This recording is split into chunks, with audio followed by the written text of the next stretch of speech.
Okay, good.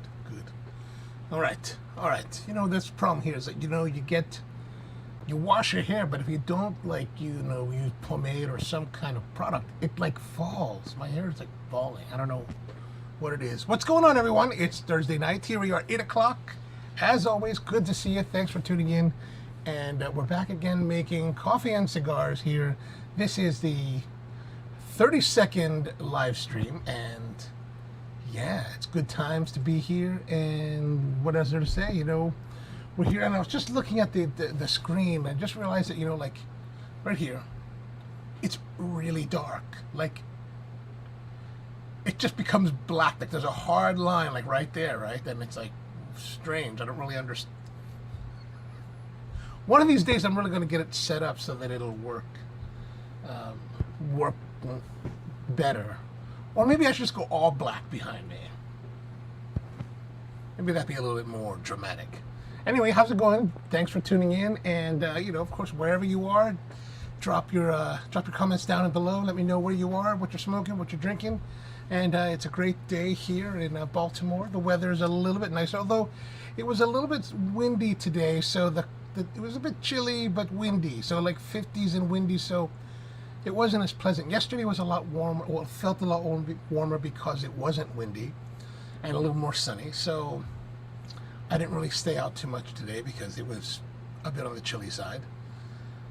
But, you know, that's how it goes. And so, as always, we're going to be drinking coffee and smoking cigars, and tonight's we've got this great Tonight we've got this great coffee that I do every year for St. Patrick's Day. It's called the Fenix Feliz, and it's a really special coffee for mid-March. And then we'll be smoking the Muestra de Saka Exclusivo from Dunbarton Tobacco and Trust. And, well, I guess we should just get right into it because, you know, whatever it is. But again, let me know what you're drinking, let me know what you're smoking, let me know where you are hanging out tonight. Put those in the comments below, and let's get rolling.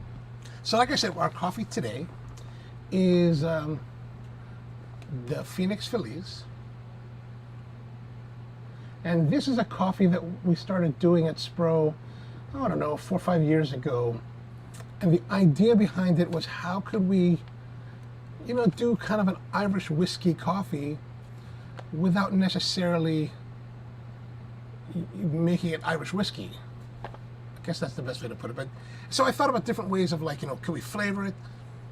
But at the end of the day, it really just became a question: is it how about if we infuse the flavor of Irish whiskey into the coffee while eliminating the alcoholic content?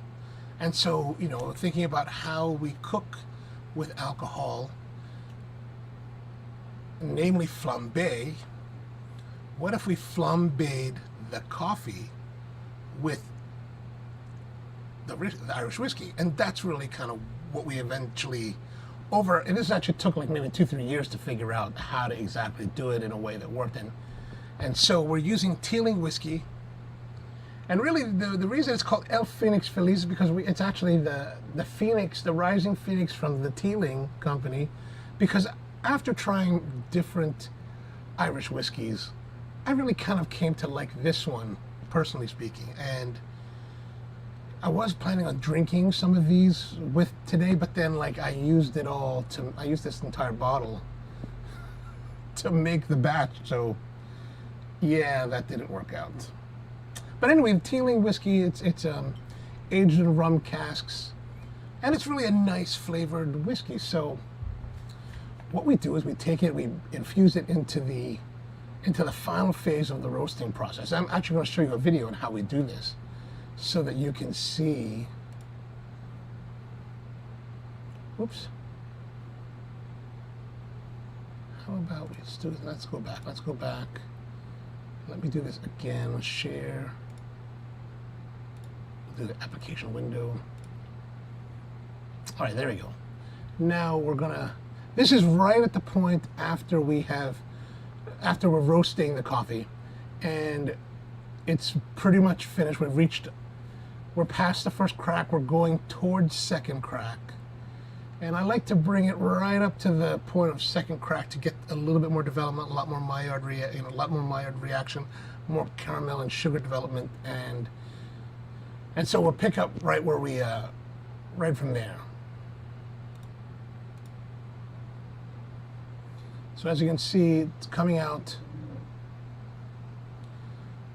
and then we're going to spray the teeling into it, and then it ignites because of the heat of the roaster. The roaster's like, you know, when it's coming out, it's close to 400 degrees Fahrenheit. So it basically ignites the flame. As you can see, it's as I'm continuing to pour on the teeling, it does ignite again.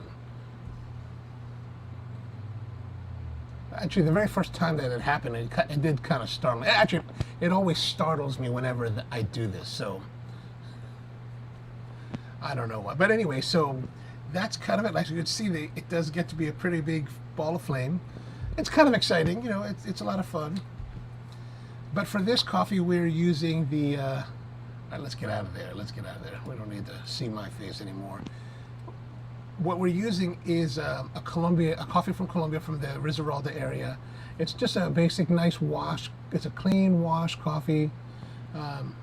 Just really good, like basic chocolate, a little bit of nuttiness to it. You know, just really nice coffee notes.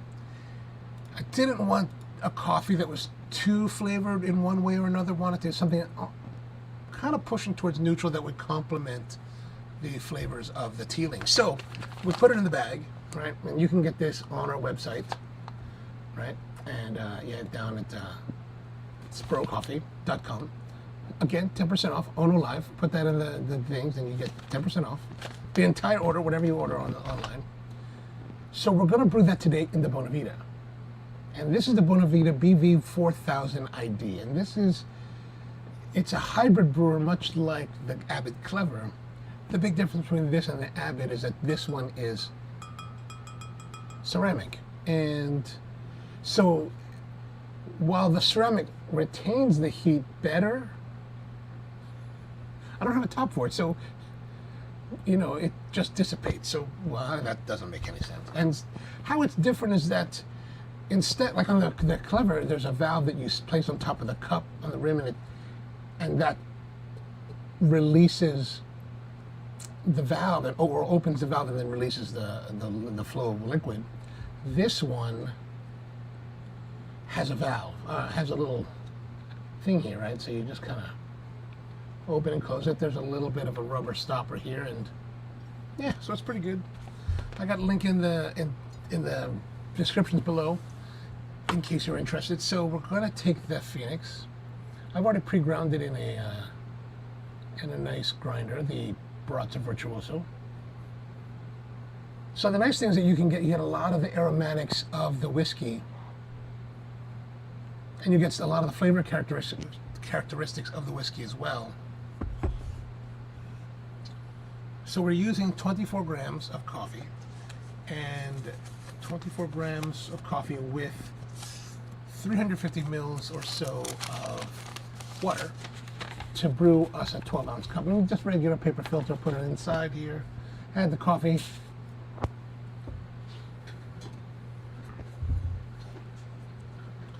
And then we're going to get our hot water. I always kind of freak out when I'm pouring this. You can't really see it, but I'm pouring from a big kettle into a small red kettle. And I'm always wearing shorts, so like what if I was to spill it? Yeah, it's gonna burn me. So I was getting a little bit freaked. All right, so we're gonna add the water to the coffee. We're just gonna add a little bit to wet the grinds. We're gonna set our timer for 3 minutes. All right, so start 3-minute timer. And 3 minutes for it to steep and brew. And then we're gonna have, so as you can see, it is blooming a bit. Now we've got about 30 seconds on that. So now we're just gonna break it down.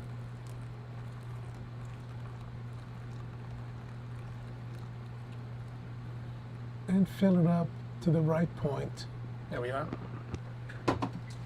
And that's going to give us our brewing. Oh yeah, you can really, that aromatic of the Teeling whiskey is really, really, really like apparent, which is really nice. I think it's really nice like that. So it gives you the flavor of Irish whiskey without the alcohol. So like all of the flavor without the calories. And if you want to mix it with cream, you can, to make like really Irish coffee. And so we're just going to wait. Yep, it's good. So how's everyone doing tonight? Again, drop me in the comments. Let me know what you're drinking, what you're smoking, where you are today. You know, it's always kind of a marathon to just talk.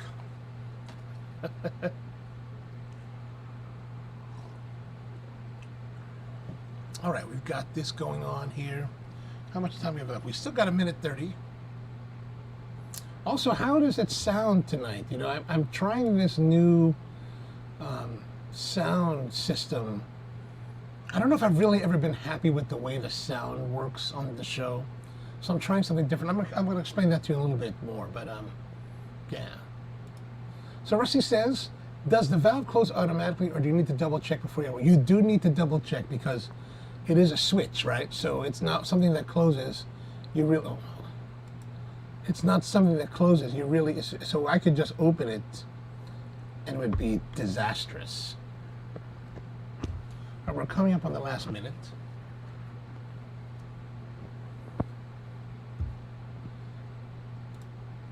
Oh, it's pretty clear. Can even hear the fan in the background. Okay, so is the fan distracting? I was just thinking about that before we started, and you know, it's like, these box fans are really loud. I need to find a fan that's a little bit quieter. Because really what I'm trying to do is, like, you can sort of see it. There's a fan here, and I'm trying to blow the air across the room. There's a doorway, so I'm trying to get out the doorway to the exhaust system so that it pulls it all out and keeps it pleasant. Because, you know, actually in this smoking area, I can sit here and smoke like 2 or 3 cigars and go home without any smell on my clothes. It's really quite good. Ah, no, just a hum in the background. Okay, great, thanks. Oh, here we go. It's time. So we're gonna get a trusty beaker, and we're gonna place it. Oh goodness, we're gonna place it on top as thus, right? And then we're just gonna open the valve, and as you can see, it's flowing through. It's just coming out. I don't know if you can hear that. Kind of sounds like it's taking a piss. Oh my goodness. How was your guys' week? Was it pretty good? Mine was pretty good. It was a little bit, a little bit chilly, not too chilly. Who knows? It was a chilly. I can't really tell anymore. Had a little bit of a gout attack this week, so my big toe is like really hurting, and I'm just hobbling around the city and trying to pretend that I'm in good spirits. But I wasn't. All right, so pretty much, I think that's it, right? Yeah, that's it. We're just going to close the valve to prevent any other liquid from falling through. Huh? How's that look? Yeah, pretty good. It all went through. You know, it's a really simple brewer that I think works really well. And let's see, did we get it all? Oh, look at that. 350 mils. Look at that. Not bad for just, you know, doing it on site. Like most baristas need to use a scale to get that kind of accuracy. All right, so let's use our happy glass.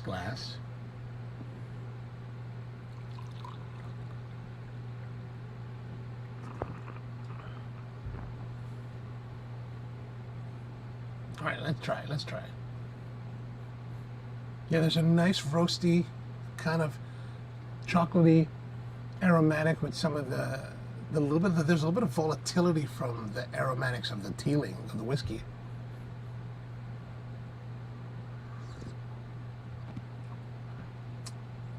So the coffee itself isn't really heavy. It's a pretty medium-bodied. There's a brightness because of the whiskey component, You know, that kind of that slight astringency on the palate that you get from like when you're drinking like Irish whiskey. That's really apparent in this. Wow, that's really.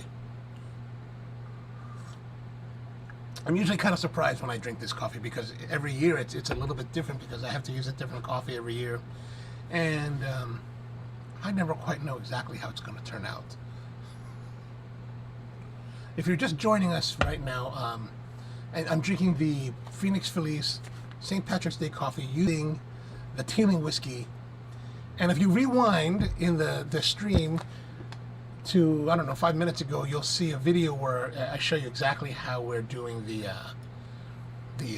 how we're actually infusing the coffee with the Teeling. And Brian, no, this is not live. This is a pre-recorded show, and we were pre-recorded about 2 months. No, I'm just kidding. Welcome back, Brian. Good to see you. Thanks for tuning in. Sorry to hear about your mom, man. Sorry to hear about your mom. My condolences. Anyway, we are going live. We are live, so let me know what you're smoking or what you're drinking. This is the Fenix Feliz coffee, and it's pretty good, pretty good, pretty good. All right, so let's moving on. Time to get to the cigar. And tonight's cigar is from Tobacco Leaf, as always. Tobacco Leaf in Jessup, owned by a guy named Raul. He was in Buffalo or something this past weekend. I don't know, somewhere. Well, I saw him Friday, and then he's like, "I'm heading out. I don't know where you're going. Where are you going? New York. All right, very good. All right, so tonight's cigar is the Muestra de Saka. Oops.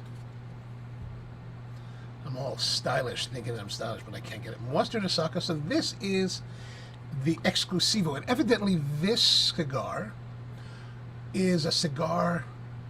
Let me roll back to my notes here. Let me go back to my notes to make sure I get it all right. So this is I guess this is Steve Saka's second best cigar. Now, those of you who may not be familiar with Steve Saka is the famous cigar guy up in New Hampshire. He's quite grouchy from what I hear, and he used to run Drew Estate, and is the guy that is responsible for creating the Liga Privada number 9. And then I guess every Liga Privada after that. So the T52 and then the Serie Unico and all that. He's the guy behind it. And then he left Drew Estate in 2015. Yeah, because when I was at Drew Estate in 2014, Saka was still there, but he was in Miami the week we were in Esteli. So he left in 2015, and in 2016 he started his Dunbarton Tobacco and Trust. And he makes a whole bunch of cigars. Silver Mesa, this, and there's another one. There's one above this. I guess that's a unicorn. I don't really know. I'm not really too familiar. I hate to say that, but you know, the interesting thing about Saka for me is that a lot of my friends in Hawaii, they're very close to Steve. They know him very well, and so whenever we go to the IPCPR, my boys from Hawaii, they always get together and do this kind of like cigar night with everyone from Hawaii, and then a bunch of industry friends, and Steve Saka usually comes. And the best part is that I'll sit around and like Steve will just talk, and we'll exchange ideas, and he likes to talk, and really you sit there, you listen to the guy. He really knows a lot about cigars and the tobacco industry, so it's always fascinating to listen to what he has to say. So I always enjoyed that, and sadly we haven't gone to the IPCPR in a while. So Rusty's completely sober tonight. Oh, had dental work this afternoon. Right side is still numb. Your whole side or just the side of your face? And are you drooling? Because typically when I've had that done, you start to do this, and you're like, that's never nice. That is never nice.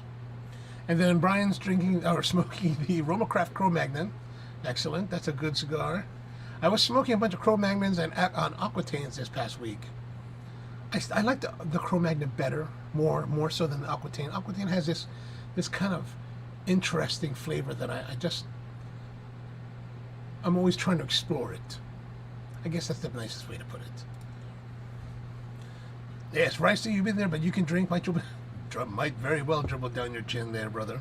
All right, so the Muestra de Saka means muestra, samples of Saka, right? Muestra de Saka means samples of Saka. So evidently the way that he's approaching this line of cigars, there's supposed to be 7 sizes, and it came out in 2017, in March 2017, and back then he was really coy about what he's going to be doing and all that, and so there's supposed to be 7 lines of this, or 7 sizes, and not one of them are supposed to have the same blend. All right, so let's look at some of the things that he's saying about the cigar. So he's quoted in a few of the articles that I was reading. Bottom right setting, yes. Oh, drooling.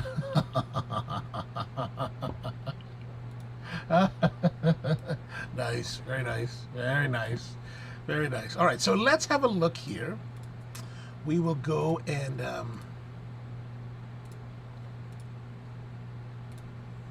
all right, so as it says here, you can see, so in this article from 2017 in Half Wheel, Steve Saka says, Muestras are hoarded and coveted by not only their makers, but by the cigar smokers who seek to catch a glimpse into the cigar maker's soul within their smoke.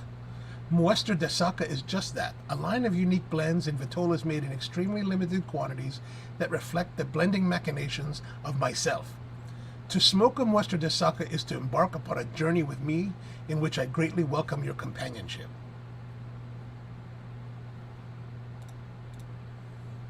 Wow. To smoke is to embark on a journey with him. My God. Reflecting on the blending machinations. Wow, that's some heavy duty stuff, man. Heavy duty. I'm kind of scared to smoke it now. So he continues on with another thing on Cigar Coupe. So let me see it here. Okay, so on Cigar Coupe, I wish there was a way to do this a little bit smoother. Here we go. Cigar Coupe, he says, the MDS is a line of individual batch-produced cigars. Each cigar within the line is a unique vitola and liga. No two are the same. Their taste, body, strength, materials will vary widely, as will their individual concept or premise. The basic idea behind the line is that they are a personal blending challenge for myself, trying to create something out of a leaf that I do not typically work with. Sometimes in a size I don't typically like to smoke, or a style of cigar that I rarely find favor with. They are me trying to broaden my own horizons and see if I can make something of note. Basically, they are me stepping out of my own comfort zone. They are packed into individual coffins, as my thought behind the line is that most consumers of curious will buy maybe 1, maybe 2 to try. Basically, join me in smoking my personal experiments and then comment on them, positive, negative, in between. I never envisioned it becoming a daily for anyone. The first in the series is a 6x52 Exclusivo. It was me trying to make a creamier, milder cigar, but utilizing only Nicaraguan leaf and from some of the farms in the country best known excuse me, for their strong tobaccos. So the challenge was, can I make a mild cigar of tobacco that is notoriously known for being potent? So we want to take strong cigars and or strong, I guess, tobacco from strong farms and make them benign or soft. Okay. So the interesting thing he was saying that trying to create something out of leaf I do not work with, or a size I don't typically like to smoke, well, or maybe a style of cigar that I really find favorite. I mean, so is that to say his very first cigar outing with this Muestra de Saka, a Toro? Is that to say that Steve doesn't like Toros? I don't know. I don't have answers. I don't have answers. Brian thinks that Saka is channeling PG. So does Bud. Yeah. So why did I get this cigar? I got this cigar because you guys were telling me, a couple months ago that I need to do more of this kind of stuff. The Saka, the Dunbarton, which should be Dunbarton Drew. So I started to include those in the rounds, and this was available. And you know what? This cigar, okay, so let's go through the rundown of what it is. It's a 6x52 Toro from Nicaragua, made by the Fábrica de Joyas de Tobaccos de Joya, Nicaragua. So made by the Cuenca family at Joya de Nicaragua. Blended, I guess, by Steve Saka. So it's Ecuadorian Habano wrapper, binder, filler, Nicaraguan. And evidently the binder and filler come from all the growing regions, you know, Esteli, Ometepe, Jalapa, and Condega. Those are the big 4 growing regions for tobacco in Nicaragua, which are interesting because they're all kind of surrounding the areas that I buy coffee from. So when the areas we buy coffee from, like now I can't remember the name, Matagalpa, Jinotega, and then in the north Ocotal. So like I think it's what is it? Ometepe, which is, I believe, oh no, maybe it's Jalapa. I think Jalapa is close to Ocotal, where we grow coffee up in the north. So that's neither here nor there. So evidently he's using tobacco from all of these regions in this cigar, and yeah, okay, let's. But like every other cigar manufacturer out there, binder filler specifics have not been disclosed. Always with the coyness. I don't get it. Okay, so let's open it up. Right? We're going to open it up now. Muestra de Saka.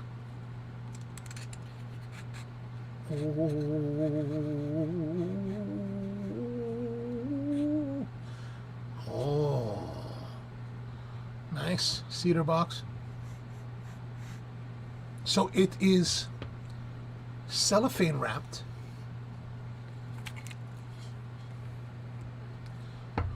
Nice looking, looks nice.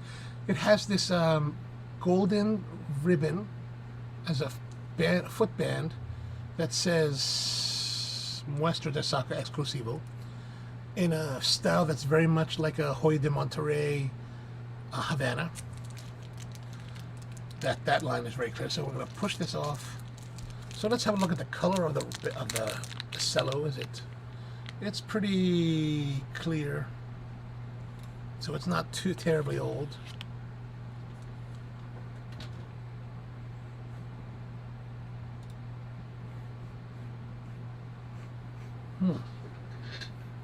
Oh, there's some interesting aromas. Kind of.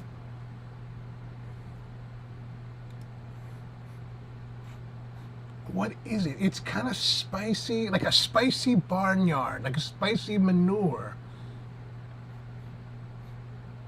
But not negative, you know. It's kind of like a spicy manure that feels comfortable and friendly. Like you didn't step in it. All right, so let's just pull this off. So, you know, this makes you feel fancy. It makes you feel fancy, right? This fancy Cuban style thing. So that's the thing. Like I was going to say, this cigar, okay, let's go back to that. So the cigar was released in March 2017. The MSRP, at the time of the article that came out in 2017, this MSRP was $14.95. I don't know what it is today. I should have looked that up, but I forgot. But so box of 7 coffins comes out to $104.65. I paid $18.95 for this. $18.95 plus tax. So that's well over $19.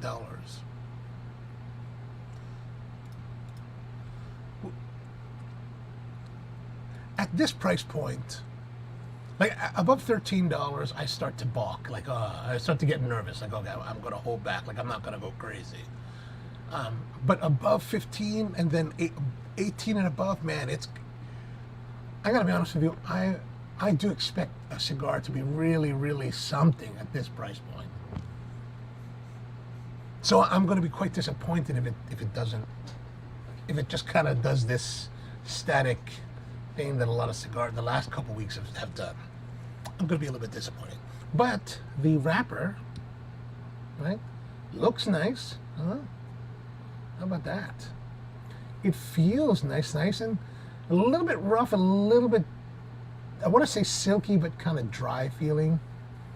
But, you know, something like that. But it feels nice. So we're going to cut. So we're going to do the official cutting here with the MTX Cigar.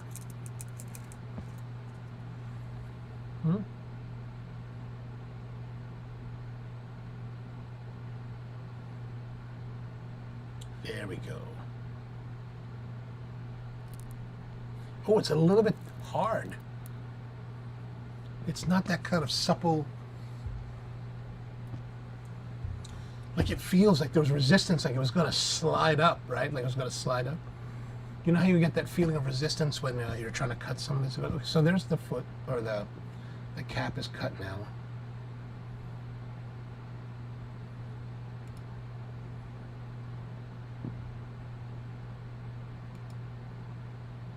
So Tony says, exclusive Seaweed wasn't a challenge for size, it was a tobacco. Then now leave me the hell alone, then there was a challenge for the size because it's, oh, interesting. This, I know we should get, I keep trying to, I have to tell Cigar to come and try to get them to do the sponsor. I think send me a newer one. A sharper one. I mean, this one's 7 years old now. It's getting a little bit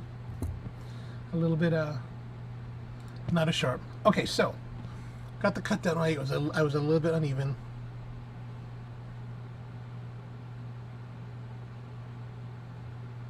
Whatever. Okay.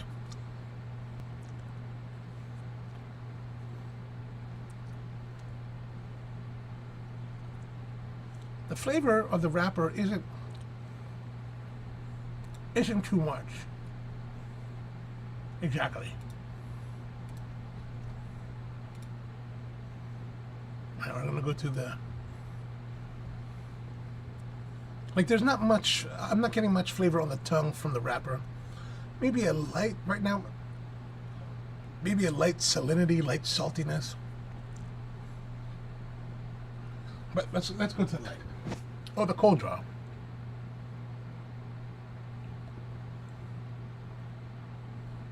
And I don't really have any descriptions for it. It's a pleasant, like a little bit of sweetness actually. Huh. All right, so let's get some. I'm gonna get some matches here.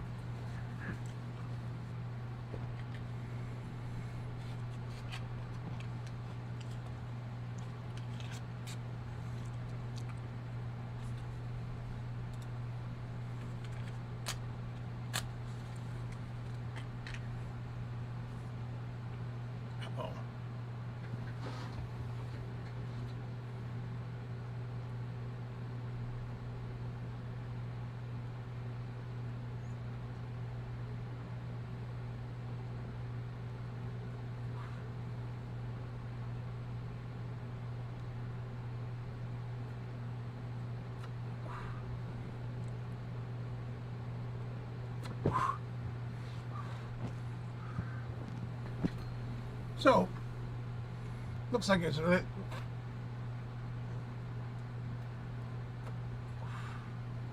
the draw is a little bit of the tight side.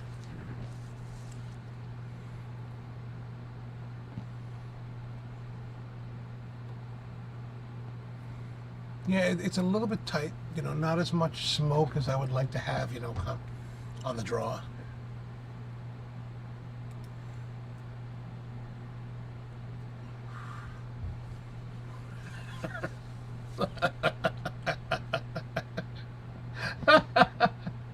Right on, Uber, right on.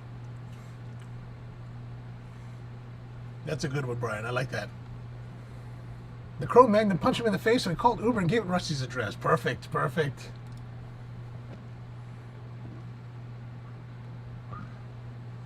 So we're just starting off. It's got some kind of leatheriness to it on the flavor. Or just really more tobacco flavor, not really any kind of, like if we were to look at a Half Wheel, let's go back to Half Wheel review. I'm going to pop them up here. And this particular review from Half Wheel came from, was written by Charlie Minato. And Charlie, oops, I always do the wrong one. Let me do this again. Every week I have to remember exactly how to do this. All right, so let's say like Half Wheel. Where are we? Like he starts off here. It starts with lemon, toasted breads, matzo. Maybe there's some of that. Maybe. But I don't get any lemony. He talks about like pecans, orange creamsicle, white pepper, maybe some white pepper. But no, I'm not getting any fruitiness.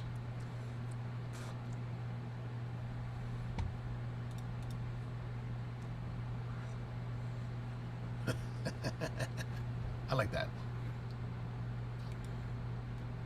And then, you know, well, maybe a little bit now. Maybe there's a little bit of like a brightness that's starting to come through, which actually might go well with the coffee. You know, with the whiskey and the coffee.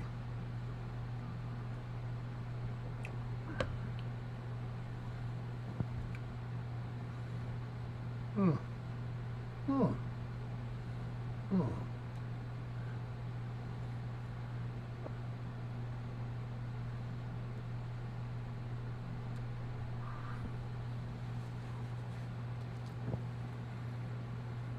You know, initially right now, I kind of have this feeling of that I'm having a reaction to this similar to that I would to a Liga number 9. And the Liga number 9 is a nice cigar, but it's not really my favorite cigar from Drew. I much prefer the complexity of the T52. To me, the Liga Privada number 9 tends to be a little bit one note on my palate. I'm getting kind of a similar thought with this one.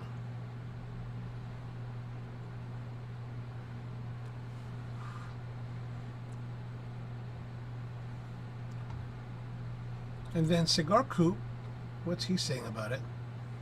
For the first, out of the gate, the mix is the chocolate, nuts, earth, dried fruit, black pepper.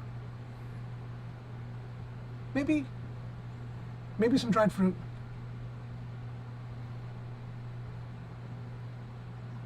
And then the guys from Stogie Press, what are they saying here? Stogie Press does a little bit different. They don't really go like third by third. So here they talk about pepper and cream off the initial light. I don't really get too much of this creaminess that they're talking about. Herbal and savory notes, maybe licorice. Not yet. I don't know. And then there's Blind Man's Puff. Let's see what Blind Man's Puff has to say. There we go. First third. Walnut with chocolate cake on the retrohale. Some pepper, classic tobacco. Yeah, definitely classic tobacco flavors. Maybe black licorice and dark chocolate. Maybe.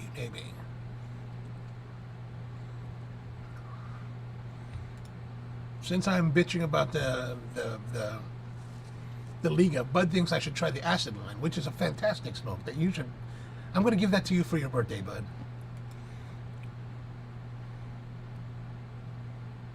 A whole box of Cuba Cubas coming your way.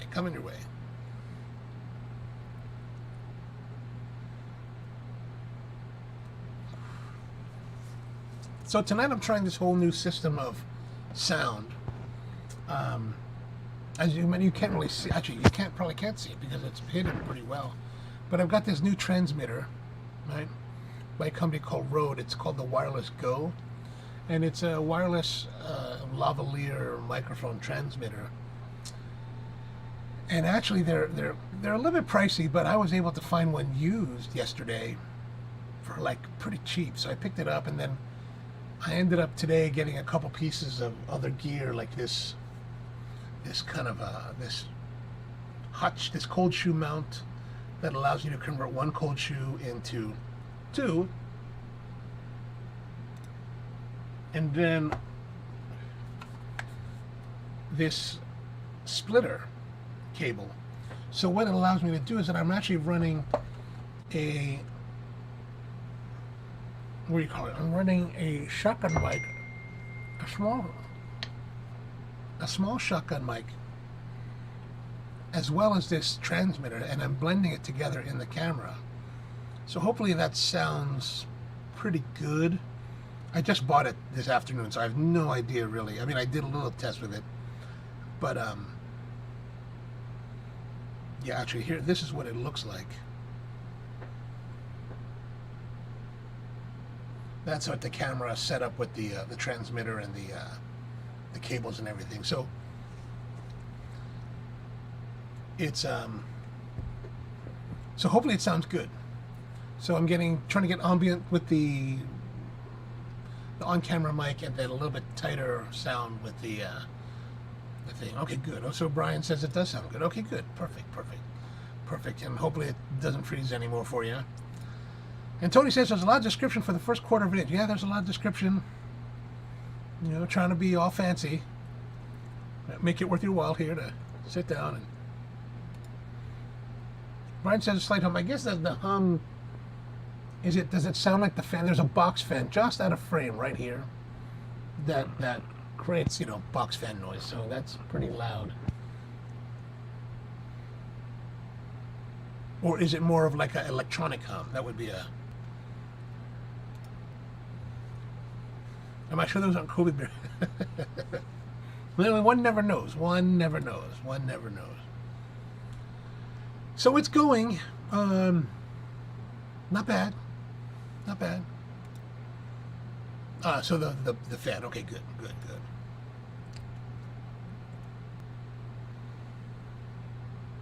But it's nice. I think it goes well with the coffee today. You know, that's nice. There's a little bit of brightness in the coffee, and then there's that kind of like whiskey astringency. I think that pairs well with this cigar.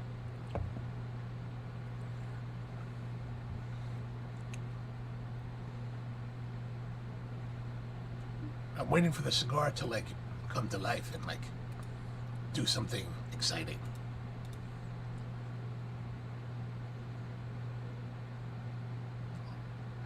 It does sound a bit good.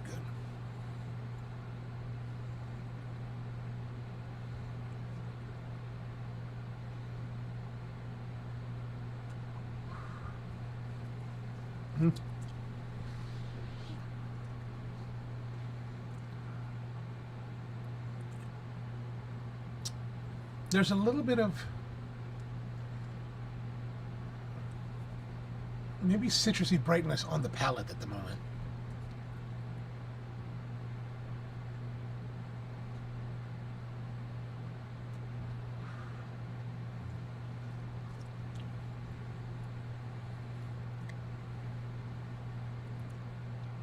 So yesterday I was smoking out here, and I ended up having a Crook of the Crown, Stolen Thrones. Very good. I'm wondering, like, you know, am I so influenced by these stronger, punchier cigars? But that's what I'm kind of looking for. I try not to get to that mindset, but I do have to wonder, like, is that really what's going to excite my tastes?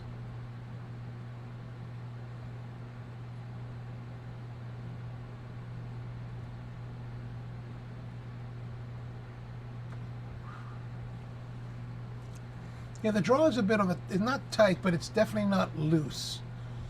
Like, it does take a bit more draw in order to get a good amount of smoke.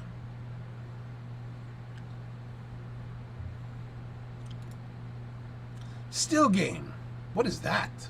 I have not seen that.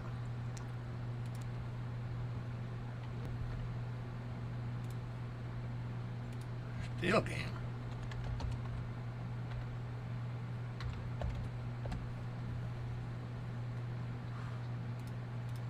Oh, yes, you're right, Tony. I think you're right, Tony. Oh, Still Game is a British show. Ah. No, I haven't seen that. Now, someone was just telling me about the one with J.K. Simmons, the Counterpart. That sounds kind of interesting. I'll have to check that one out.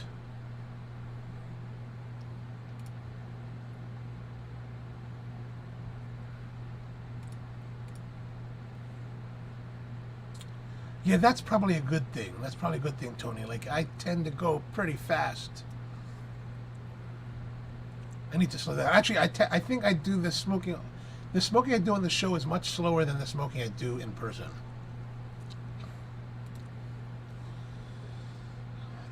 So Brian wants to know, is a $20 cigar, is it worth it? I cannot give you a resounding yes yet. But we're only just starting, so I can't really dismiss it. You know, it's like it's not hitting me like with a ton of like, aha. You know, it's a little bit uneven, but that could be because I'm probably trying to smoke it faster than I should. Right?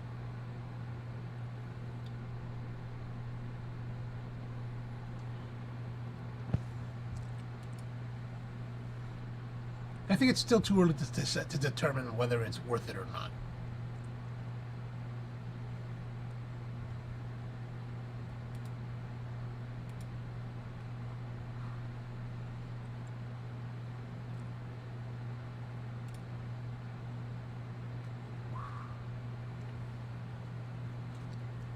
So did you guys happen to see the SN10, the Starship number 10, do its thing?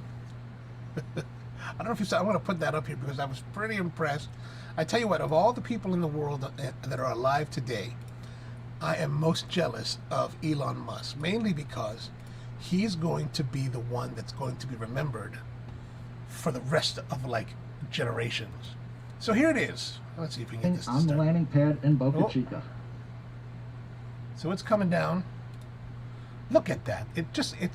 And now they're firing these jets, right? And listen to the way it sounds.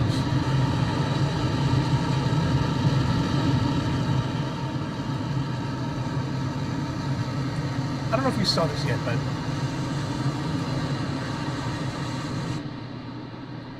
look at that. It usually explodes by now.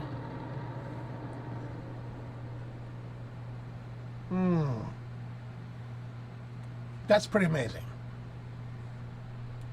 All right, we'll stop that. So he's trying to land, take off and land a rocket ship. Unfortunately, while he was successful in landing, they were successful in landing the craft, SN10.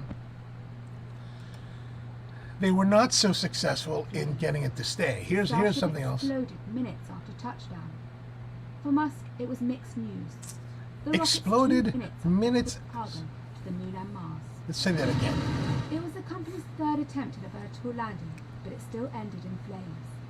The Starship exploded minutes after touchdown. For Musk, you kind of can't tell whether it's exploding or taking off again, at least for the first few frames. But still, that's quite impressive, I mean, it's like, hey, man, this guy, Musk, and his people.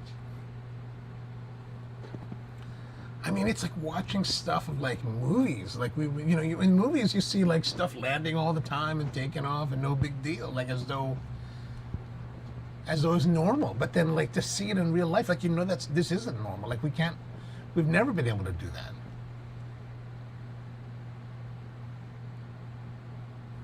So I think it's kind of exciting. Kind of exciting. Well, I don't know what you guys think, but All right, so the Saka cigar, Muestra de Saka Exclusivo, not bad. There's a lot of descriptions being given by all the reviewers, man, and I'm just not.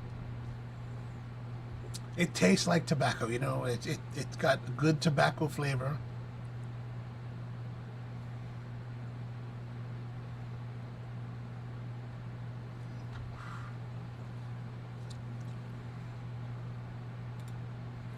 So Brian's saying, what about a show where you pre-record 2 earlier segments, one with a $7, another $15, and Thursday with $30? Oh,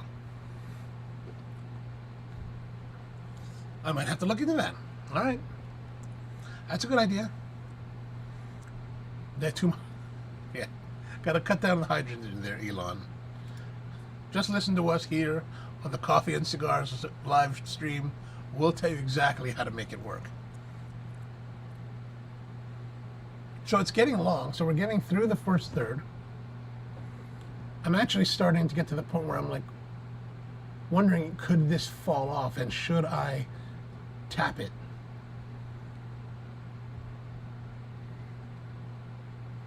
But it's pleasant. It's a pleasant flavor. A little bit of manure, a little bit of tobacco, a lot of tobacco with a little bit of manure, some level of sweetness. There's a lot of things like chocolate, like people like cigar coops, like chocolate, nuts, earth, dried fruit, black pepper, sweetness. Sweetness, yeah. I don't get the creamy texture. If anything, there's a little bit more dryness on the palate.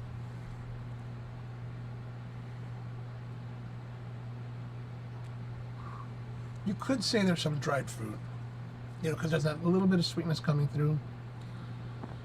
I don't know. Maybe the question is that when we get this, they just passed that, $1.9 trillion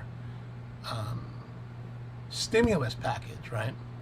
Which is supposed to give each of us $1,400 a piece. Would you spend your $1,400 stimulus on this cigar? Yes? No? Or maybe the question is, what would you spend your $1,400 on? What do you have in it? Drop those in the comments. I'd like to know what you're thinking. What's worth the $1,400? Because I don't know. I was thinking about what would I buy with $1,400? There's still COVID, so it's too dangerous to go out and buy hookers and booze. So that's out.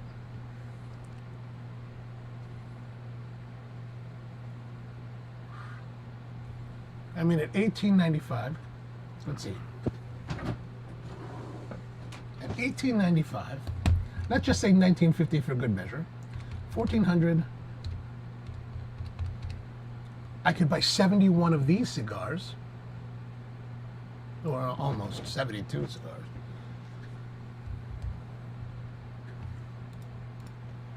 On one.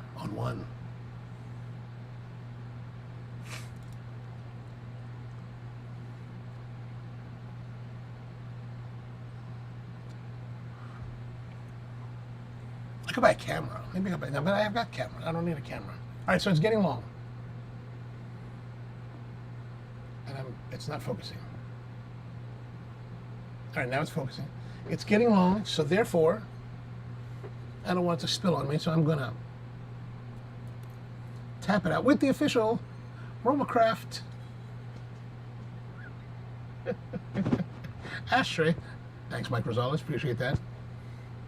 This actually I've been using this ashtray the most. I mean, it's pretty hardcore. It's made from steel, right? And it's got this edge here that's a bit sharp. Actually, it kind of freaks me out because here I've got like a leather desk, and I've got like a wood bar in the main room. So like, it's got a nice finish, and like every time I'm using this, it's like I might scratch it or tear into something. But I dig the size and I dig the heaviness. I keep wondering if it's gonna, there's a little bit of rust here at the bottom. I guess I better put a brush on that.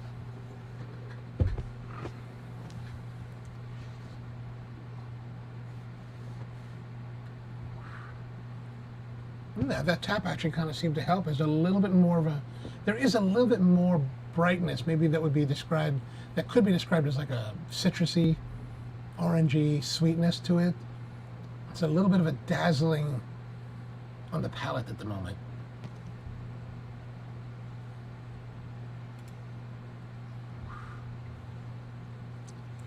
You can marry a mask because, well, yeah, but that's why you pay extra for the kissing. That's why you have $1,400. Otherwise, it'd just be $400. Yeah, that's what they say. That's from a friend, of course. I think that helped. That helped. I think it's safe to say we're entering the second third of the cigar, and it's. I think it's starting to get a little bit lively, a little bit more of that brightness, a little acidity, a little citrusy action. I think that's kind of interesting.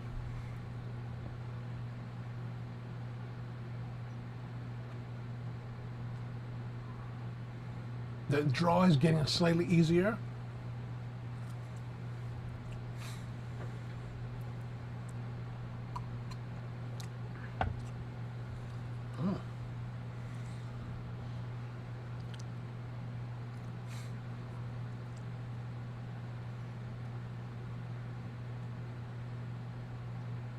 Actually, what I would do with that $1,400, there's an audio mixer I would like to get so I could use it for the live stream.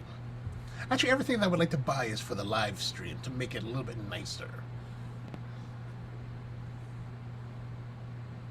Actually, I'm thinking about doing not just this one on Thursday night, but I was gonna add another. Like when we were watching the video from about the coffee roasting and making the Fenix coffee, infusing the whiskey into it.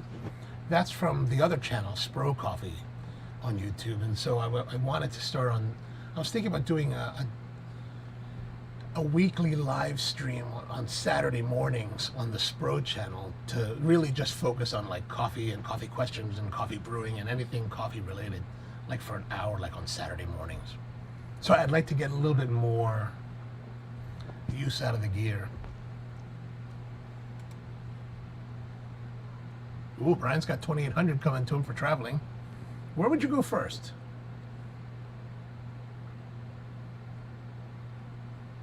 They had a competition, one of the coffee competitions in Dubai.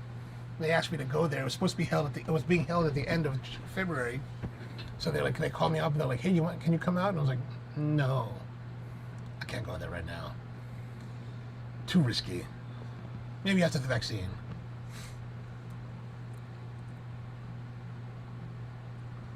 I got the vaccine last week. It was good. Actually, I still haven't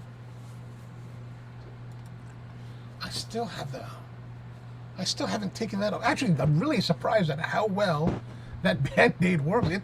I've like taken showers. It still hasn't come off. It was pretty sore the first day, after 24 hours.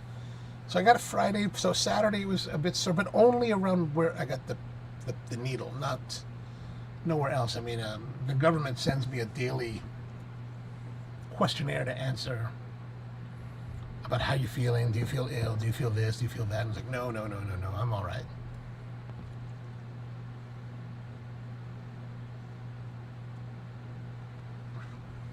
But other than that, the vaccine has been pretty benign. Now we can start kissing again, which is good. So they got the Johnson & Johnson vaccine approved this past week. And then I heard this morning on NPR, Biden's expecting to vaccinate all Americans that want to be vaccinated by July. Huh?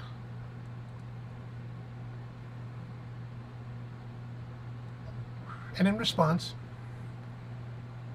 the governor of Texas has declared that they no longer need to close or wear masks or any kind of thing. So anybody can do whatever they want in Texas.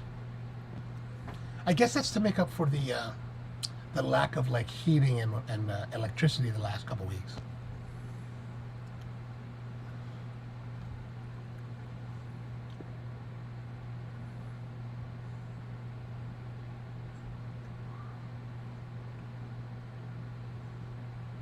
And I think we're now over 500,000 dead in the United States. Dead! 500,000. Terrible.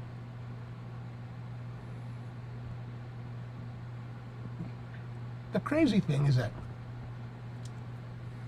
we have been fighting a war for over 20 years now. Or this war will have started 20 years ago. In September 11th, 2021 will make 10 years, 20 years, right? We have been at war for almost 20 years now after only 3,005 people died.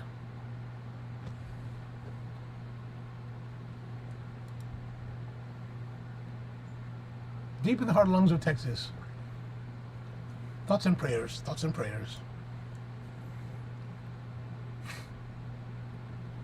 And then I saw today also the FBI is looking into lawmakers, congressmen, who were communicating with the terrorists that attacked the Capitol. Evidently, the days leading up to the Capitol terrorist attack, I guess some of the lawmakers were talking to the leaders, trying to, tell them whatever. So I think the federal FBI is looking into that possibility.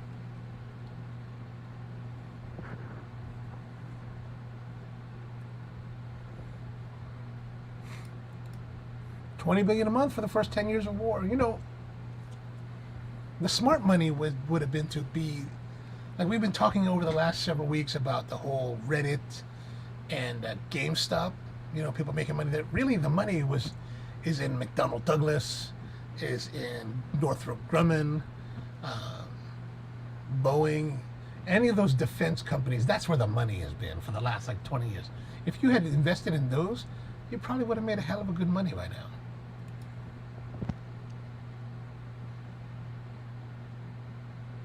And with good news for that, for the defense side, is that so evidently Trump was going to pull the troops out of Afghanistan. So he signed a deal with the Taliban without the approval or consent or participation of the Afghani government. Now Biden has to decide whether he's going to adhere to the pullout, an agreement with the Taliban, minus the Afghani government, or if he's just going to remain, leave our troops to remain. My bet is that he's going to remain. So buy your defense stocks now because the money's going to keep on rolling.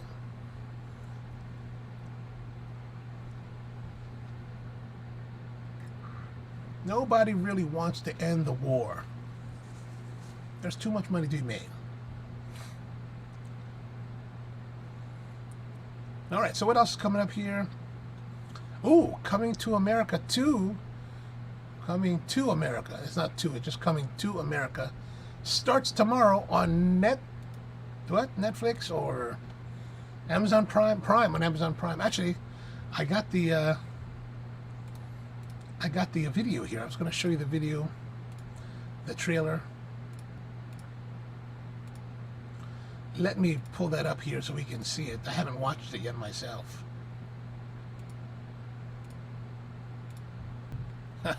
That's it. That's good. That's good.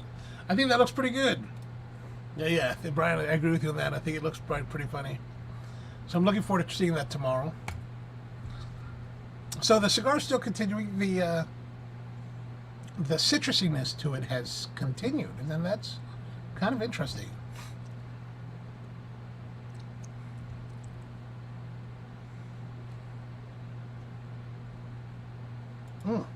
I missed that one earlier.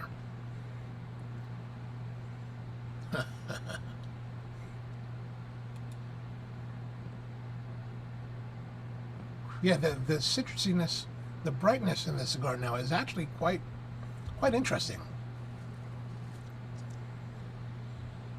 Quite enjoyable.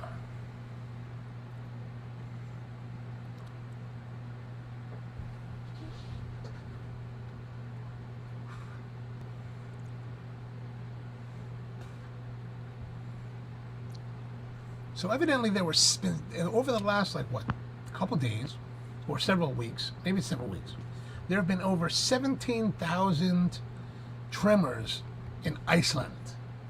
So evidently Iceland is preparing for a volcanic eruption, maybe on a biblical scale. You know, there's only like 300,000 people in Iceland. This might wipe them all out. That'd be terrible. I have friends there that have been asking me to come visit. I need to go visit. So you can't blow up before I visit.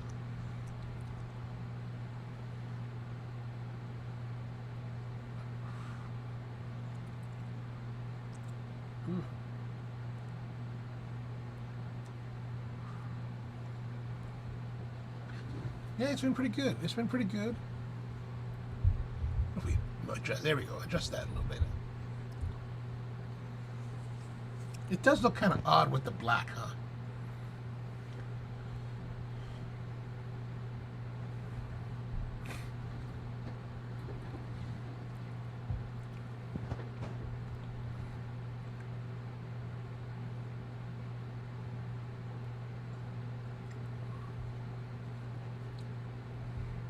Yeah, not bad, not bad. The coffee's quite enjoyable to go with it. Nice and bright, and that kind of like twang from the whiskey.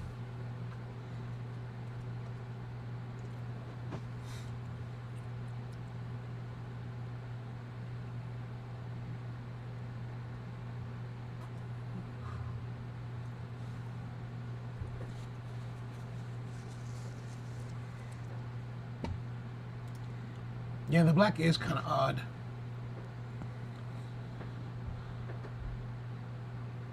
I'm gonna try to figure that out for next week.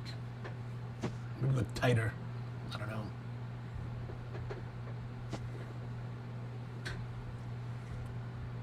Maybe try to wash it out all in black next week.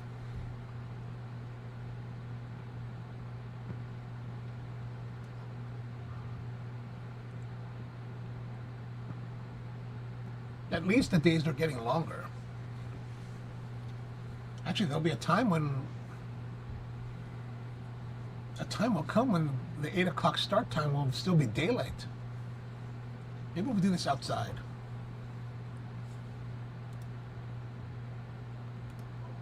No, it's not your screen. It's definitely the background here.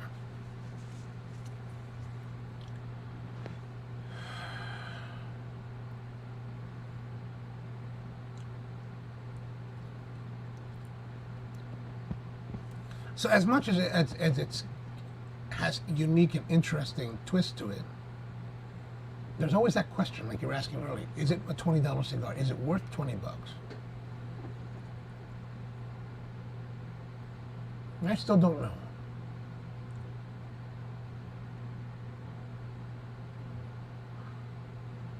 I mean, let's look at some of these guys. They're saying, let's go back to that.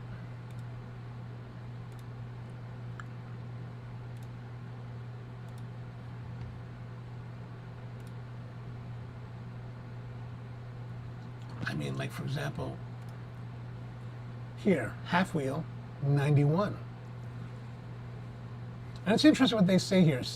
In their comments for their score, it says, Steve Saka will no doubt make comments about how $15 is too much for a cigar. Yeah, it's a lot for a cigar. $15 is a lot of money for a cigar. Like, you want to really have something that's, like, great for that kind of price. While there might be some sincereness to a statement, Saka's band has spent more than $15 cigar and a very good online marketer. I don't know really exactly how Saka spending $15 of his own money on a cigar really makes much of a difference. And then here it is. Muestra de Saka Exclusivo is a very good cigar. A very good $15 cigar. Flavor-wise, it's excellent, close to sublime, but the construction needs some tightening. So in their review, they actually had some construction issues where it was a little bit unraveling. So, you know, and this is kind of what I was thinking about earlier.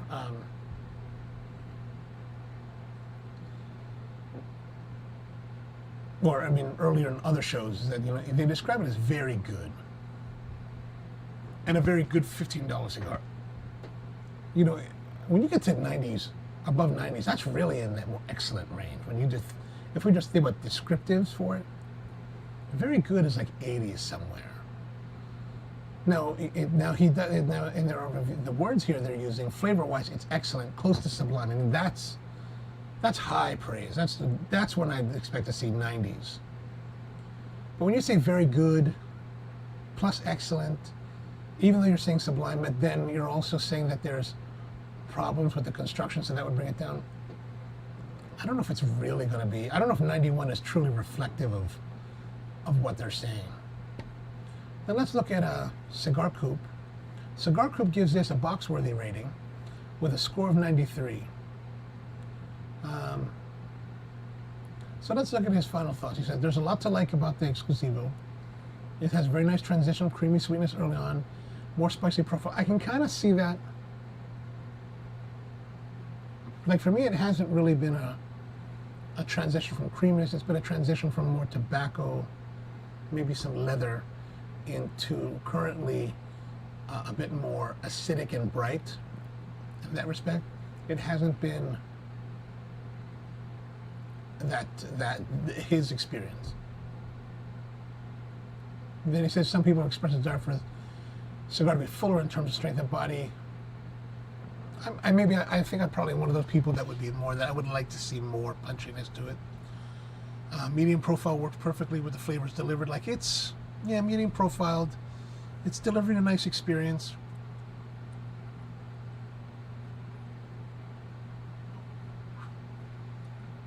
But 93, you know, I would expect to see in their descriptions a bit more stronger superlatives, you know.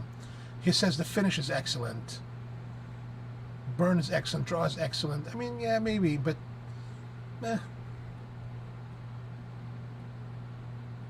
that's closer than being, you know, very good.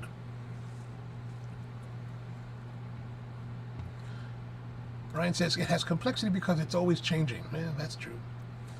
But that's not. I don't think that's necessarily a bad thing. You know, if it's changing, like I think changing throughout the cigar could be a positive thing. You know, especially if it's taking you along a journey that's interesting. This one is changing, and I think it's interesting. But is it really to the point of like 93, 91? Like I don't know. I don't know. I'm holding on to my thoughts on that for a while longer. So here now we have Stogie Press. Stogie Press gives it 89. And then what they say is overall the Muestra de Saka is a fine example of the blending skills of Steve Saka. Great. The flavors and aroma of the cigar were intriguing and offer some uniqueness that make it stand out from the everyday fine cigars I've smoked. From a constructive perspective, ash is solid, but it hid the fact that it was slightly burning inward, a burn that eventually forced me to have to touch it up. Once the temperature was done, actually put a fine, model 89. So, and the interesting thing with these guys is that they put their point deductions below the rating. As you can see, -2 for burn inward early on, -1 for needed a touch up, -2 for running the burn, expensive for the performance. Oh, that's a big play. You know, I don't know if expensive performance. So you've got 1, 2, 3, 6, 7. Well, here even this doesn't make any sense. So you have 7 points deductions. Is that right? 2, 4, 6, 7. 7-point deductions, but you have an 89. How did that? Just the math doesn't really work on that. I think that it's probably more. I don't know if I would be convinced it was a 93. 89 seems more reasonable, but I would. I don't know. I mean, I think that I would tend to think also that the higher the price, the more that you charge for the cigar, the greater the expectation. So therefore, perhaps the greater the disappointment, then perhaps the more penalized it should be.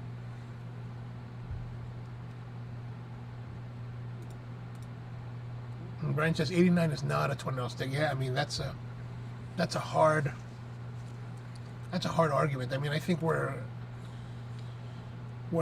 this cigar will get its a lot of its traction is because of the manufacturer, you know, because it's Steve Saka and he has such a great reputation in the business and so many people, you know, revere what he's doing. I think it's a lot of that. And then let's look at Blind Man's Puff. So Blind Man's Puff will go to their final. So they gave it 91 for draw, 97 for the burn. No maintenance cigar, excellent burn line, start to finish, combustion. I think that's, I had a little bit different. It's a little bit uneven earlier on, but I think that's more because of the way that I smoke. Construction 91, but here, overall experience, 88.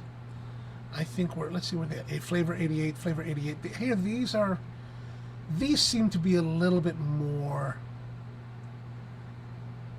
in line. And I think maybe one of the interesting things, if you look at this photo here, as you can see, these pictures, they're smoking, and it has a white label 616. So well, because it says it's a Blind Man's Puff, so that's their thing. They're actually smoking the cigars blind, so they don't know what they're smoking. They're just rating it and scoring it based on solely on the actual smoke. So how much of the scores we've seen so far are reflective of who the manufacturer is? You know, like Saka has such an amazing reputation, so everyone's like, it has to be, maybe everyone has to think it has to be this level.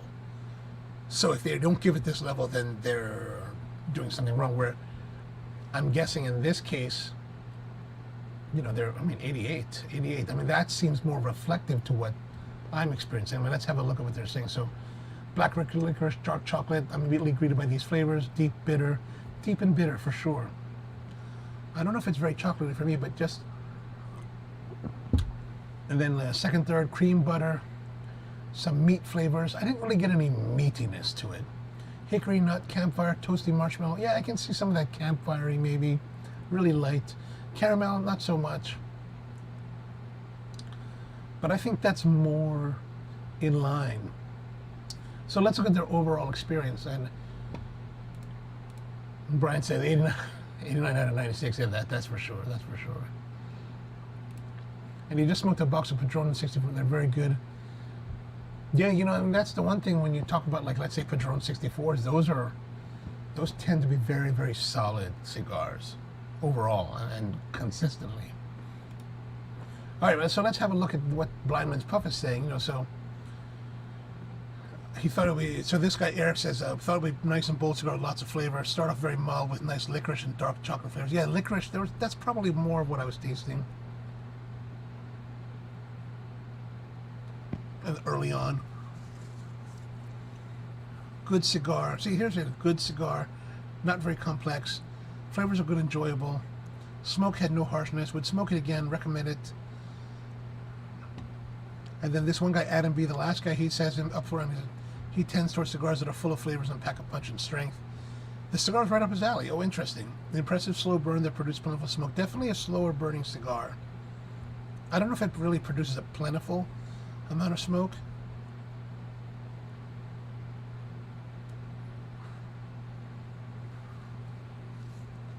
But Adam says that he's great job and bravo to the blend master and roller.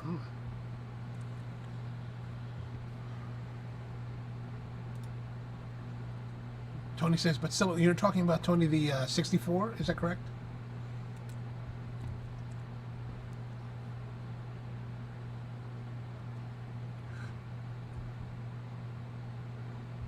So I'm just going back to the whole, like, I know I harp on this every week, it's pretty bad, but I'm always interested to talk about, or at least to consider how people derive their scoring, you know, because I would like to see some scoring develop where it's more unified across the industry so that there is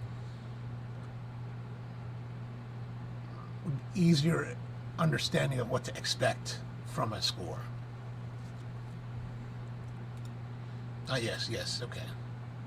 But even with the, I think in the case of the 64, where it is so agreeable that the one note, the continuous note, is still very enjoyable. Like the last couple of cigars we smoked on the show, that tended to have that, they tended to be one-note cigars throughout the whole thing, and they were consistent. And if you like the flavor profile, that's very exciting. But if you're not really jiving with that flavor profile, then it's a little bit tedious, I think. And Bud says if everybody had the same advertising budget, they would have the same number for.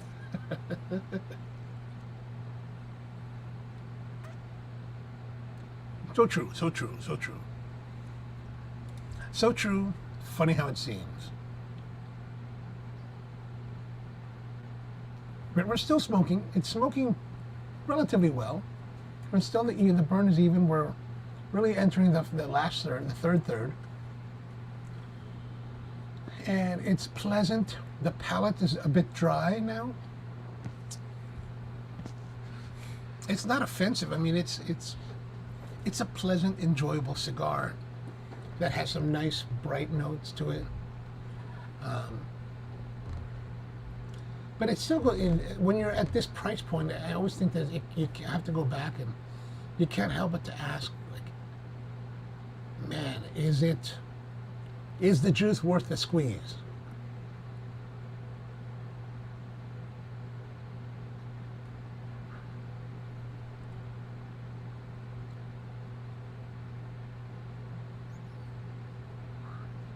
You know, especially when you have cigars that are available on the marketplace that are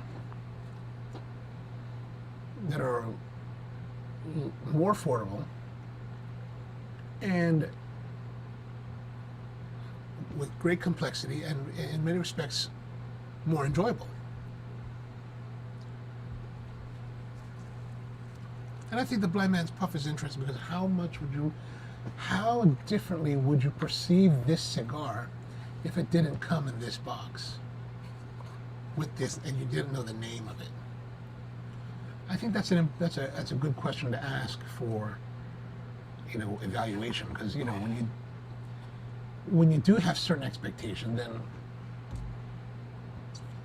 I think it's hard for people not to get colored by that, and vice versa. Like if you get an unknown name cigar, and you don't really know who the manufacturer, you don't know the name, you're not familiar with the brand name, and you don't know who the manufacturer is, you're just kind of going blind. You just think it's almost a generic cigar. Do you rate that harsher? Like, for example, what I mean by that is that in the coming episodes over the next month or so, I've got a set of cigars here that actually Raul has put together.